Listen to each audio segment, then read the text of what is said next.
One of the first major upgrades we made to the house after we moved in was to install a freestanding wood stove in the living room. The house has 5 fireplaces, but none of them are safe to use, and we much prefer the heat and energy efficiency of a closed, freestanding wood stove. Gathering, splitting, stacking, and moving firewood is a labor-intensive task, but we have a lot of wood on our property, and logs can often be obtained for free in our area. The firewood we burn is nearly free, only costing us the fuel to run the chainsaw and the splitter.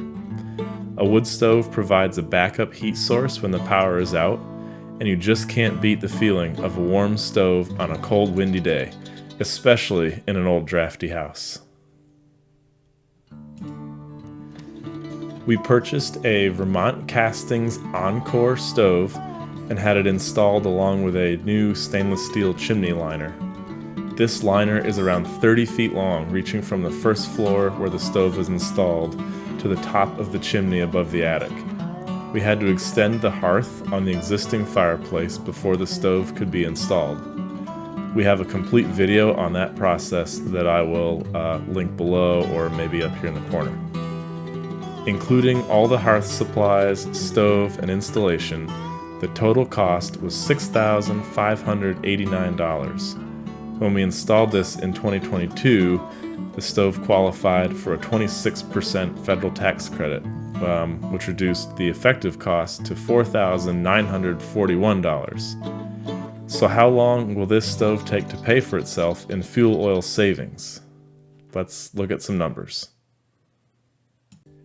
First, let's look at how much heating oil we used before and after the stove was installed. In the winter of 2021-22, we used 1,357 gallons of oil. The house was empty until February of 2022 when we moved in. After we moved in, we kept the thermostat set at 64 degrees when we were home in the evenings and on weekends, and 55 at night. The following winter, our oil usage decreased to 951 gallons, a savings of 406 gallons, or 30%. We burned wood as much as possible, using about 3 cords over the course of the winter, and were able to keep the house around 68 degrees when the stove was on. The reduced fuel consumption resulted in a cost savings of $2,275, or 41%.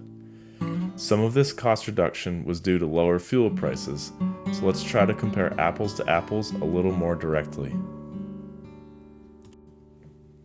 To do this, we need to use heating degree days. From the National Weather Service, a heating degree day is when the average daily temperature is below 65 degrees Fahrenheit. If the average temperature for a particular day was 40 degrees Fahrenheit, that would be 25 heating degree days. For the 21-22 heating season, there were 5,422 heating degree days, compared to 4,995 in the following year, an 8% reduction.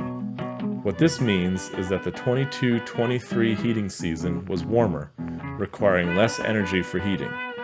So the 30% reduction in fuel usage cannot all be attributed to the wood stove.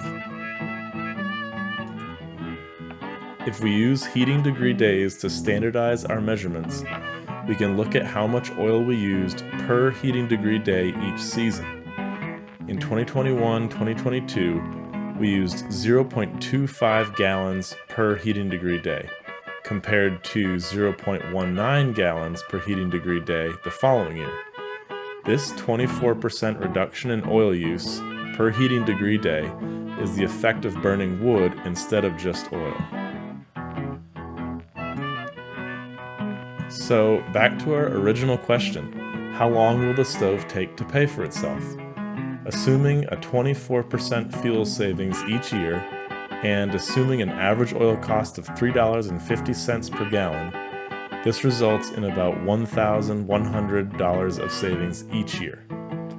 So by the 5th heating season with this stove, it will have paid for itself in fuel savings.